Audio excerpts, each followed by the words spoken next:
Hello friends, स्वागत है सभी का पूजा डागर जी की क्लास में। 8 बज गए हैं, जुड़ जाइए। स्टैटिक जीके हम करने वाले हैं। यहाँ पर प्रीवियस ईयर एग्जाम्स क्वेश्चंस रहेंगे और सारे इंपॉर्टेंट क्वेश्चन रहेंगे। केवल 30 क्वेश्चन आज की क्लास में हमने रखे हैं। केवल 30 क्वेश्चन ही करेंगे आज की क्लास में, तो प्लीज़ जुड़ जाइए फ्रेंड्स। जल्दी से स्टार्ट करते हैं। इससे पहले वाले स्टैटिक जीके के काफ़ी सारे क्वेश्चंस हम जीके के कर चुके हैं, तो अगर आपको वो भी देखना है तो आपको डिस्क्रिप्शन बॉक्स में लिंक मिल जाएगा, तो आप देख लीजिएगा। अलग अलग प्लेलिस्ट मैंने बना रखी हैं ताकि आपको जिस भी सब्जेक्ट की रिक्वायरमेंट है, जिस भी सब्जेक्ट के आपको जीके क्वेश्चन पढ़ने हैं, तो इजीली आपको प्लेलिस्ट की हेल्प से मिल जाएंगे। जो भी आपको टॉपिक पढ़ना है तो आप देख लीजिएगा, सारे ही आपको डिस्क्रिप्शन बॉक्स में प्लेलिस्ट की लिंक मिल जाएंगे। तो क्वेश्चन नंबर 1 से स्टार्ट करते हैं। क्या है क्वेश्चन नंबर 1? भारत का स्थायी अनुसंधान केंद्र दक्षिण गंगोत्री कहाँ स्थित है?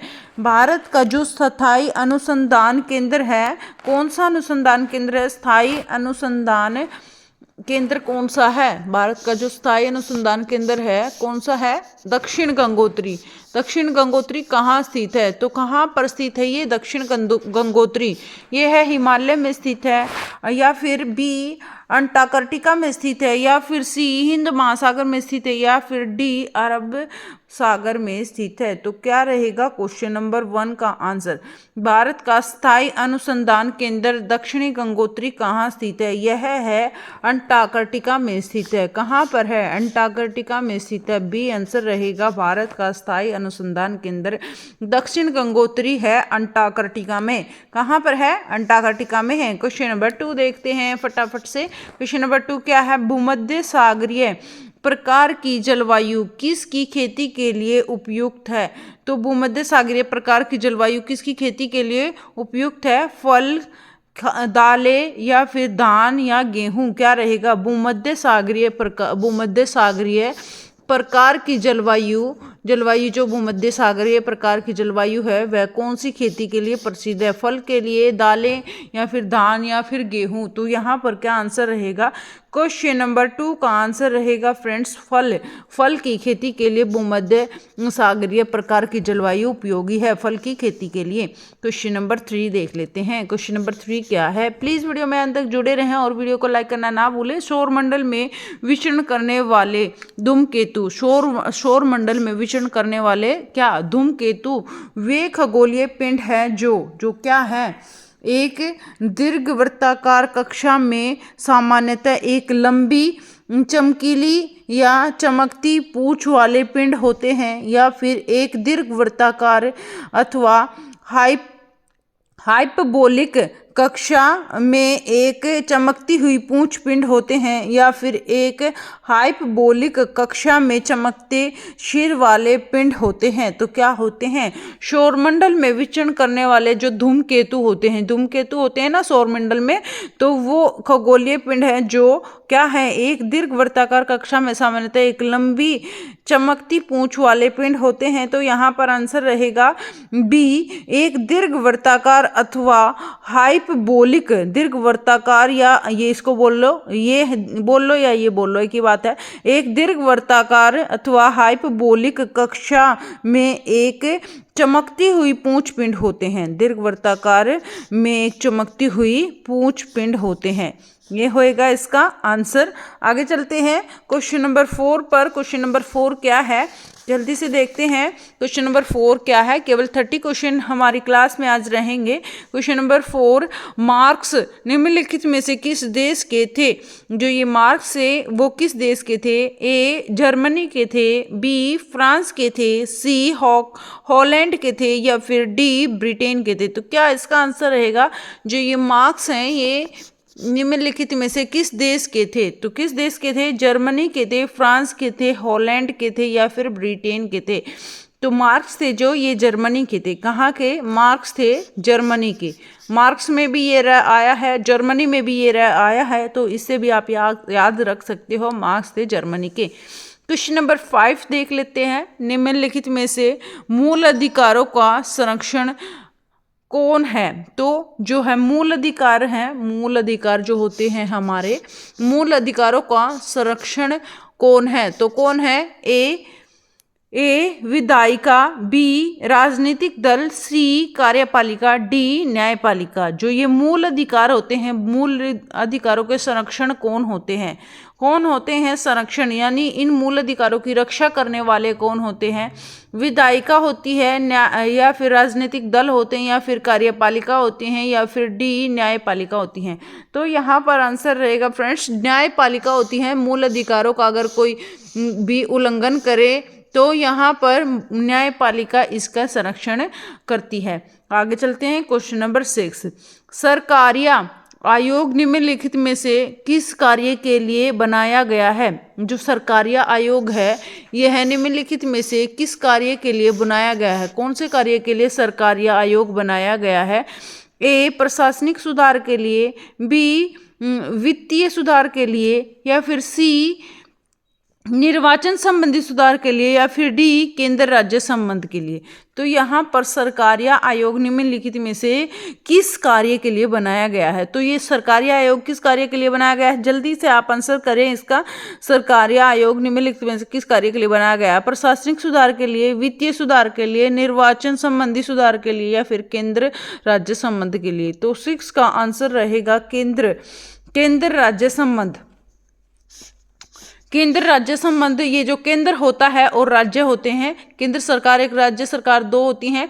तो जो केंद्र और राज्य होते हैं इनका संबंध जो होता है ये सरकारिया आयोग कार्य के लिए बनाया गया है, केंद्र राज्य संबंध।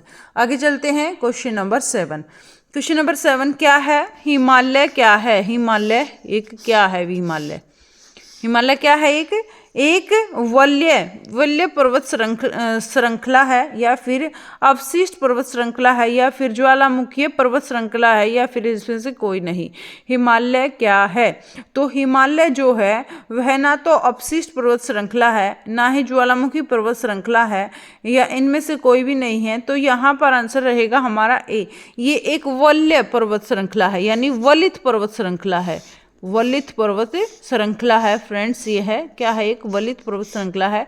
यानी जब भूमि की हलचल हुई, दो प्लेटें एक साथ मिल गई, और जब दोनों का जो है बल लगने के बाद एक ऊंचाई के रूप में जो है हिमालय का निर्माण हुआ, तो ये एक वलित पर्वत श्रृंखला है। क्या है? एक वलित पर्वत श्रृंखला है।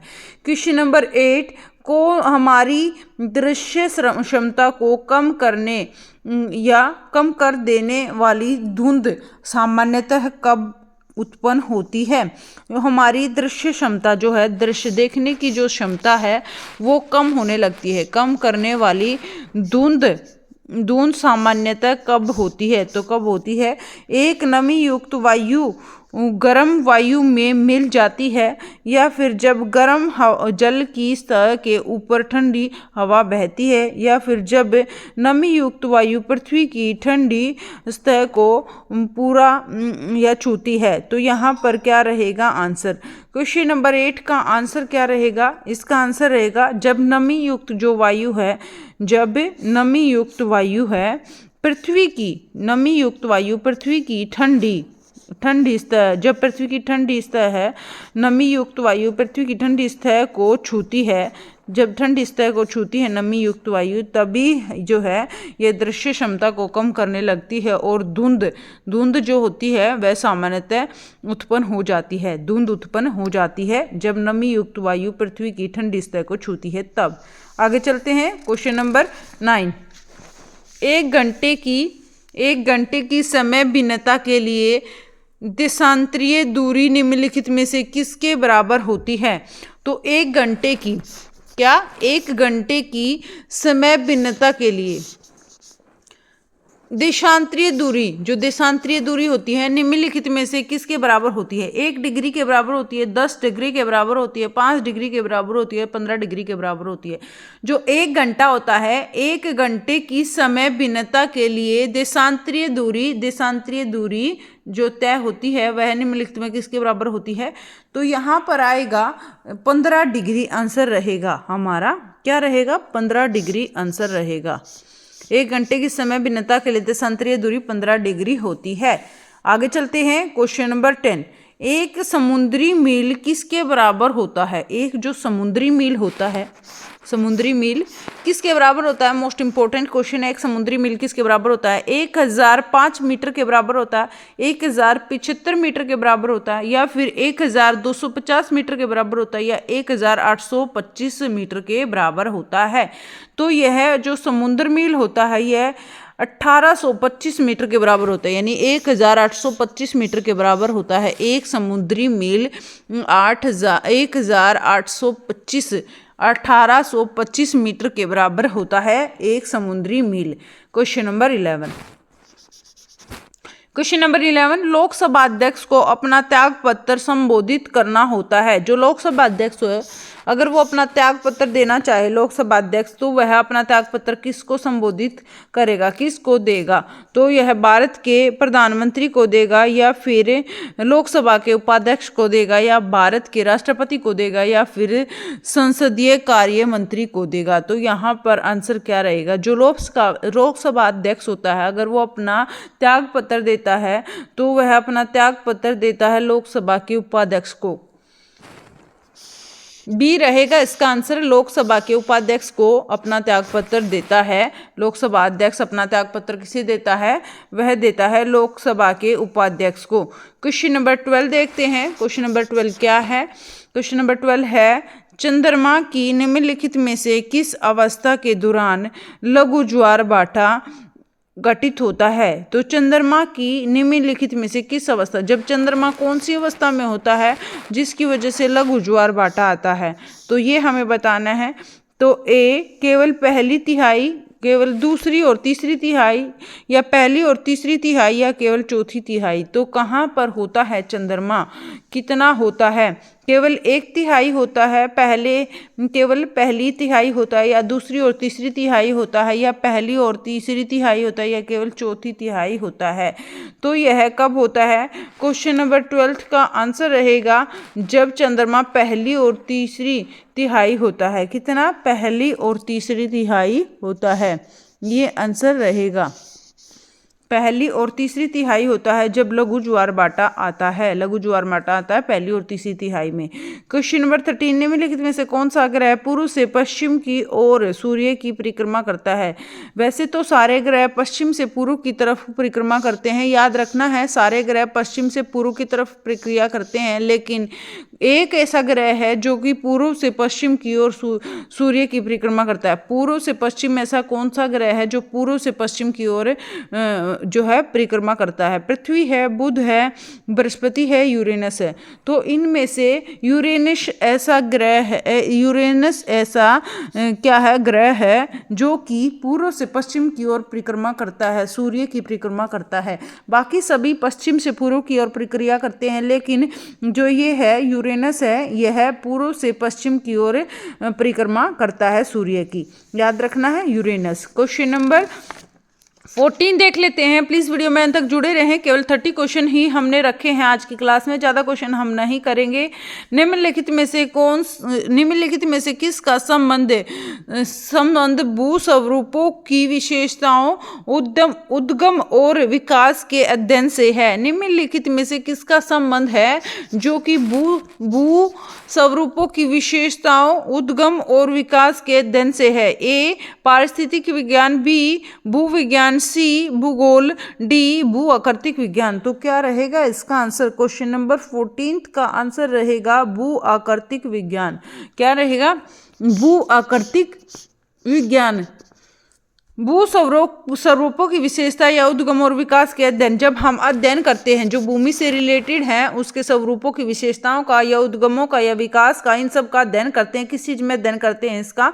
पारिस्थितिक विज्ञान में तो नहीं करते हैं, भू विज्ञान में भी इसका अध्ययन नहीं करते हैं, भूगोल में भी इसका अध्ययन नहीं करते हैं। भू आकृतिक विज्ञान में जब हम भू स्वरूपों की विशेषताओं, उद्गम और विकास का अध्ययन करते हैं तो वो भू आकृतिक विज्ञान में हम करते हैं। क्वेश्चन नंबर 15 देख लेते हैं। क्वेश्चन नंबर 15 क्या है? निम्नलिखित किस कारण से एक आवश्यकता मांग बन जाती है? निम्नलिखित में से किस कारण से, ऐसा कौन सा कारण है जब एक आवश्यकता मांग बन जाती है? कैसी मांग बन जाती है? एक आवश्यकता मांग बन जाती है। क्रय क्षमता में, क्रय की इच्छा या फिर क्रय की आवश्यकता या फिर वस्तु की उपयोगिता। तो क्या रहेगा, किस कारण से एक आवश्यकता मांग, जो एक आवश्यकता में किसी चीज की नीड होती है वो जो है मांग बन जाती है। नीड क्या बन जाती है, एक मांग यानी डिमांड बन जाती है। तो ए क्रय क्षमता या फिर क्रय की इच्छा या फिर क्रय की आवश्यकता या फिर वस्तु की उपयोगिता। तो क्वेश्चन नंबर 15 का आंसर रहेगा क्रय की इच्छा। क्या होती है, क्रय करने की इच्छा यानी बेचने की इच्छा, अपनी इच्छा होती है तब उसकी जो है आवश्यकता मांग बन जाती है क्रय की इच्छा के में। आगे चलते हैं क्वेश्चन नंबर 16। क्वेश्चन नंबर 16 क्या है, व्यष्टि अर्थशास्त्र और समष्टि अर्थशास्त्र शब्दों का निर्माण किसने किया। जो ये है अर्थशास्त्र और समष्टि अर्थशास्त्र, इन शब्दों का निर्माण किसने किया, किसने किया इन शब्दों का निर्माण। ए एल्फ्रेड मार्शल ने, बी रैगनर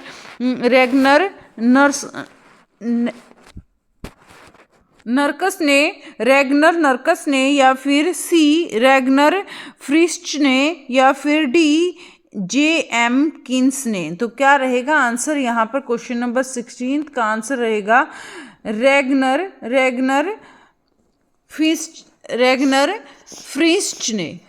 फ्रिस्ट आंसर रहेगा इसका, रैगनर फ्रिस्ट।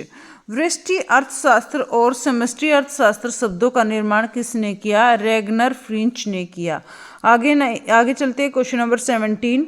मुद्रास्फीति के समय के दौरान कर की दर में निम्नलिखित में से क्या होता है। जो मुद्रास्फीति है उसके समय के दौरान जो है कर की दर निम्नलिखित में से क्या होती है, वृद्धि होती है, कमी होती है, स्थिर बने रहना होती है या घट बढ़ जाती है। तो क्या रहेगा क्वेश्चन नंबर 17 का आंसर। इसका आंसर रहेगा स्थिर बनी रहती है। कैसी बनी रहती है, स्थिर बनी रहती है। जब मुद्रास्फीति के समय के दौरान कर की जो दर है वह स्थिर बनी रहती है। आगे चलते हैं क्वेश्चन नंबर 18। भारत में निम्नलिखित में से कौन सा क्षेत्र सबसे अधिक कर का भुगतान करता है। कर यानी टैक्स, कर मतलब टैक्स का भुगतान करता है भारत में निम्नलिखित में से कौन सा क्षेत्र सबसे ज्यादा, कौन सा क्षेत्र टैक्स का भुगतान करता है, कर का भुगतान करता है। कृषि क्षेत्र करता है, परिवहन क्षेत्र करता है या फिर औद्योगिक क्षेत्र करता है या फिर बैंकिंग क्षेत्र करता है। जो औद्योगिक क्षेत्र करता है सबसे ज्यादा कर का भुगतान, सबसे ज्यादा टैक्स का भुगतान कौन करता है, औद्योगिक क्षेत्र करता है। ठीक है फ्रेंड्स, ये हो गए अपने 18 क्वेश्चन। क्वेश्चन नंबर 18 क्वेश्चन अपने हो चुके हैं फ्रेंड्स। वीडियो को लाइक कर दीजिए। क्वेश्चन नंबर 19 क्या है, समुद्री जल की सामान्य लवणता को समुद्री जल की प्रति 1000 ग्राम नमक की मात्रा के रूप में परिभाषित किया जाता है। निम्नलिखित में से कौन सा कथन सही है। तो कौन सा कथन सही है, कितने ग्राम में हम इसको शो करते हैं। समुद्री जल की सामान्य लवणता को समुद्र जल की प्रति 1000 ग्राम नमक की मात्रा के रूप में, जो नमक होता है समुद्र में उसकी मात्रा के रूप में परिभाषित किया जाता है। निम्नलिखित में से कौन सा कथन सही है। 25 ग्राम, 35 ग्राम, 30 ग्राम और यहाँ पर 40 ग्राम। तो क्या रहेगा इसका आंसर। इसका आंसर रहेगा 35 ग्राम। क्या रहेगा, 35 ग्राम रहेगा। समुद्र जल की सामान्य लवणता को समुद्र जल की प्रति 1000 ग्राम नमक की मात्रा के रूप में परिभाषित किया जाता है 35 ग्राम में। ठीक है, आगे चलते हैं क्वेश्चन नंबर 20। क्वेश्चन नंबर 20 क्या है, प्रेरीज की सही परिभाषा निम्नलिखित में से क्या है। तो प्रेरीज की सही परिभाषा क्या है। ए, ये यूरोप, एशिया और कनाडा के आर्कटिक क्षेत्र के व्यापक वनहीन बंजर मैदान है। तो ये दक्षिण अमेरिका के शीतोष्ण चरागाह क्षेत्र हैं या फिर ये उत्तर अमेरिका के शीतोष्ण चरागाह क्षेत्र हैं या फिर ये एशिया और यूरोप के शीतोष्ण चरागाह क्षेत्र हैं। तो क्या रहेगा, प्रेरीज की सही परिभाषा क्या रहेगी। तो प्रेरीज की सही परिभाषा क्या रहेगी यहाँ पर, ये यूरोपीय, एशिया और कनाडा के आर्कटिक क्षेत्र के व्यापक वनहीन बंजर मैदान नहीं है, प्रेरीज बंजर मैदान नहीं है। ये दक्षिणी अमेरिका के शीतोष्ण चरागाह भी नहीं है। ये उत्तर अमेरिका, प्रेरीज जो हैं ये उत्तर अमेरिका के शीतोष्ण चरागाह क्षेत्र हैं। किसके हैं? उत्तर अमेरिका, नॉर्थ अमेरिका के शीतोष्ण चरागाह क्षेत्र हैं। शीतोष्ण चरागाह क्षेत्र हैं उत्तरी अमेरिका के। तो ये हो गए अपने 20 क्वेश्चन फ्रेंड्स। 21 क्वेश्चन पर चलते हैं। 21 क्वेश्चन क्या है? एशिया और यूरोप के शीतोष्ण चरगाह क्षेत्र को क्या कहते हैं? जो एशिया है और यूरोप है, एशिया और यूरोप के शीतोष्ण चरागाह, क्या शीतोष्ण चरागाह क्षेत्र को क्या कहते हैं? क्या कहते हैं? पंपास कहते हैं, टुंड्रा कहते हैं, प्रेरीज कहते हैं या स्टेपीज कहते हैं। तो क्या रहेगा आंसर क्वेश्चन नंबर 20 का? एशिया और यूरोप के शीतोष्ण चरागाह क्षेत्र में क्या कहते हैं इसको? एशिया और यूरोप के शीतोष्ण चरागाह क्षेत्र को कहते हैं हम, क्वेश्चन नंबर 21 का, स्टेपीज। क्या कहते हैं? स्टेपीज कहते हैं। एशिया और यूरोप में जो शीतोष्ण चरागाह क्षेत्र होते हैं उसको स्टेपीज कहते हैं, और अमेरिका के, उत्तरी अमेरिका के को कहते हैं प्रेरीज। याद रखना है, उत्तरी अमेरिका के शीतोष्ण चरागाह को कहते हैं प्रेरीज और एशिया और यूरोप के शीतोष्ण चरागाह को कहते हैं स्टेपीज।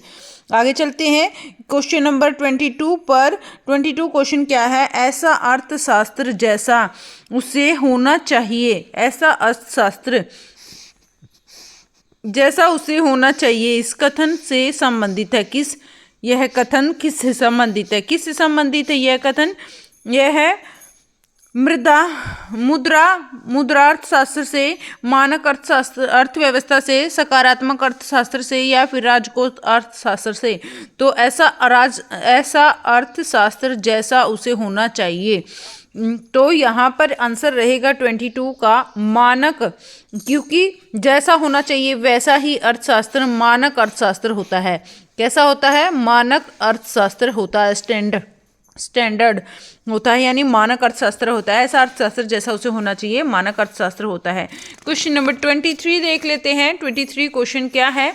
प्लीज़ वीडियो में अंत तक जुड़े रहें। केवल 20, हम यहाँ पर केवल 30 क्वेश्चन ही करेंगे। 23 क्वेश्चन पर हम चल रहे हैं। केवल आपकी ज़्यादा से ज़्यादा 10 मिनट और मैं लूँगी। 23 क्वेश्चन क्या है? जब व्यक्ति को किसी वस्तु को छोड़ने के बजाय उसके लिए अधिक कीमत अदा करनी पड़े तो उसे क्या कहते हैं? जब जो व्यक्ति है वस्तु को जब छोड़ता है तो उस छोड़ने की बजाय उसके अधिक कीमत अदा करता है तो वह उसे क्या कहा जाता है? तो कीमत क्या कहा जाता है? उत्पादक का अधिशेष कहा जाता है, लाभ कहा जाता है, उपभोक्ता का अधिशेष कहा जाता है।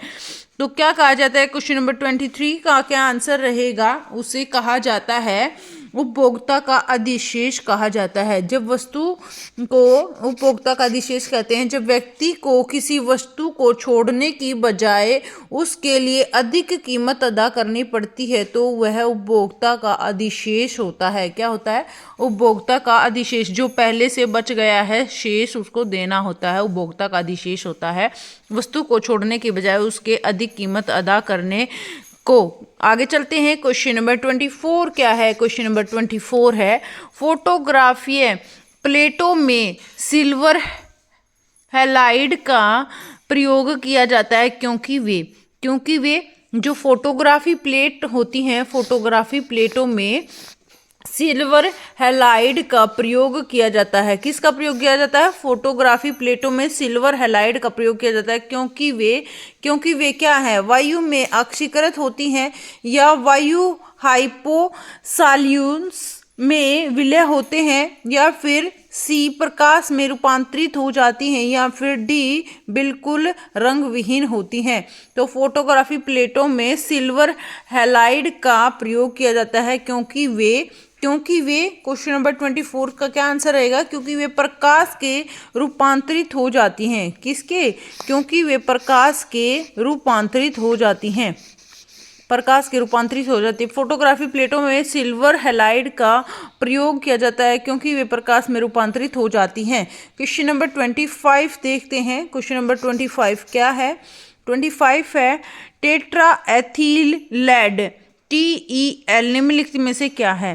तो ये है टेट्रा एथिल लेड। क्या है?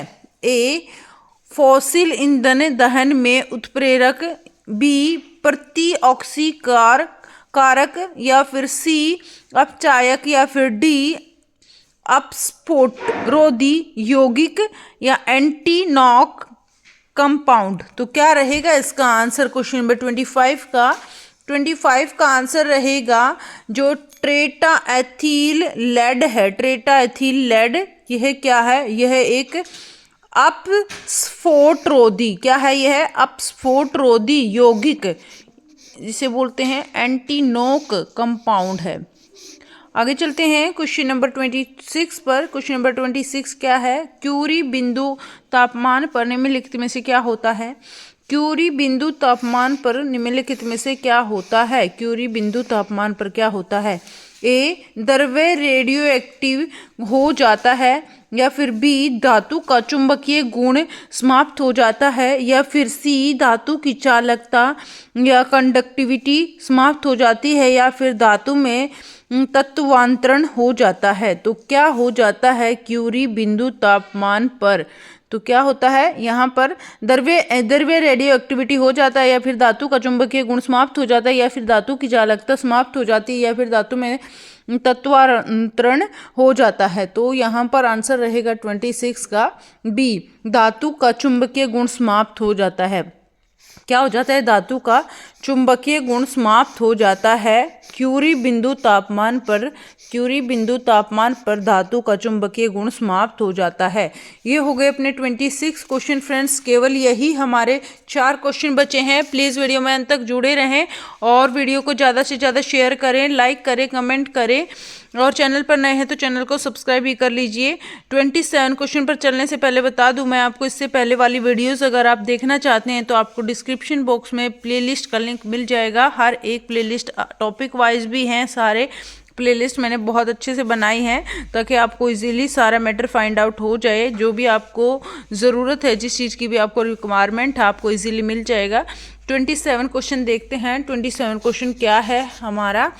पृथ्वी के ग्लोब पर एक ध्रुव से दूसरे ध्रुव तक और लंब से विषुवत तक खींची जाने वाली काल्पनिक रेखाओं को क्या कहते हैं? तो जो पृथ्वी होती है, पृथ्वी के ग्लोब पर एक ध्रुव, पृथ्वी का जो ग्लोब होता है उसके एक ध्रुव से दूसरे ध्रुव तक, एक ध्रुव से दूसरे ध्रुव तक और लंब से विषुवत तक, एक ध्रुव से दूसरे ध्रुव तक लंब से विषुवत तक खींची जाने वाली क्या काल्पनिक रेखाएं, ये सारी क्या होती हैं? अक्षांश देशांतर सारी काल्पनिक रेखाएं होती है को क्या कहते हैं? तो क्या कहते हैं? समोच्च रेखा कहते हैं, या फिर याम्योत्तर कहते हैं, या फिर समदाब रेखा कहते हैं, या फिर स्टेप्स कहते हैं। तो क्या कहते हैं इनको? क्वेश्चन नंबर 27 का आंसर रहेगा यामोत्तर कहते हैं। क्या कहते हैं? आंसर बी रहेगा इसका, यामोत्तर कहते हैं। पृथ्वी के ग्लोब पर एक ध्रुव से दूसरे ध्रुव तक तथा लंबाई से विषुवत तक खींची जाने वाली काल्पनिक रेखाओं को कहते हैं यामोत्तर। क्या कहते हैं? यामोत्तर कहते हैं। क्वेश्चन नंबर 28 क्वेश्चन देख लेते हैं। केवल अपने 3 क्वेश्चन बचे हैं। निम्नलिखित में से कब सूर्य और पृथ्वी के बीच की दूरी सर्वाधिक होती है? कब होती है सूर्य और पृथ्वी के बीच की दूरी सर्वाधिक, सबसे ज़्यादा दूरी सूर्य और पृथ्वी के बीच की कब होती है? ग्रीष्म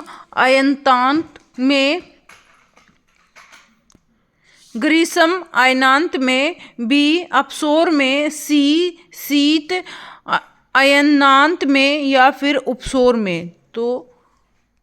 तो पृथ्वी और सूर्य और पृथ्वी के बीच की दूरी सबसे ज़्यादा कब होती है? सूर्य और पृथ्वी के बीच की दूरी सबसे ज़्यादा होती है अपसौर में। कब होती है? अपसौर में सूर्य और पृथ्वी की दूरी सबसे ज़्यादा होती है अपसौर में।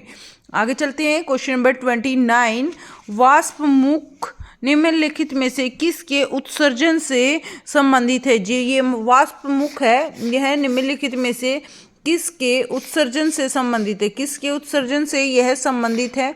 सल्फर के, जल के, या फिर सी गैस के या फिर मैग्मा के। क्या रहेगा? वाष्प मुख निम्नलिखित में से किसके उत्सर्जन से संबंधित है? वाष्प जो होते हैं ये वाष्प मुख, ये किसके उत्सर्जन से संबंधित है यहाँ पर? क्वेश्चन नंबर 29 का आंसर क्या रहेगा? इसका आंसर रहेगा ये जो वाष्प मुख है ये गैस के उत्सर्जन से संबंधित हैं। किसके? गैस के उत्सर्जन से यह संबंधित है। गैस के वाष्प मुख गैस के उत्सर्जन से संबंधित हैं। ये हो गए अपने 29 क्वेश्चन। 30 क्वेश्चन देख लेते हैं। लास्ट एंड फाइनल क्वेश्चन हमारा बचा है। आज की हमारी क्लास थोड़ी छोटी है लेकिन सारे इंपॉर्टेंट क्वेश्चंस हैं। आप ये क्वेश्चन बहुत अच्छे से कर लीजिएगा। निम्नलिखित में से किस राज्य की साक्षरता दर राष्ट्रीय औसत से कम है? तो निम्नलिखित में से किस राज्य की साक्षरता दर राष्ट्रीय औसत से कम है? राष्ट्रीय औसत जितना है उससे कम है साक्षरता दर। किसकी साक्षरता दर राष्ट्रीय औसत से कम है? कर्नाटक की, आंध्र प्रदेश की, पश्चिम बंगाल की, महाराष्ट्र की। तो यहाँ पर जो आंसर रहेगा हमारा ये रहेगा जो कर्नाटक है। यहाँ पर कर्नाटक की राष्ट्रीय औसत किस राज्य की साक्षरता दर राष्ट्रीय औसत से कम है? तो कर्नाटक की जो है राष्ट्रीय साक्षरता दर राष्ट्रीय औसत से कम है। कर्नाटक के अलावा और कौन सा राज्य है? कर्नाटक के अलावा और एक और राज्य है तेलंगाना। तेलंगाना भी इसमें शामिल होएगा। तेलंगाना और कर्नाटक दोनों की साक्षरता दर राष्ट्रीय औसत से कम है। ये हो गए अपने 30 क्वेश्चन फ्रेंड्स। और thank you so much video में अंत तक जुड़े रहने के लिए। आप सभी का बहुत बहुत धन्यवाद। Thank you. और फिर मिलते हैं नेक्स्ट वीडियो में। तब तक के लिए आप अपना ख्याल रखें, हंसते रहें, मुस्कुराते रहें। Bye bye, take care, good night.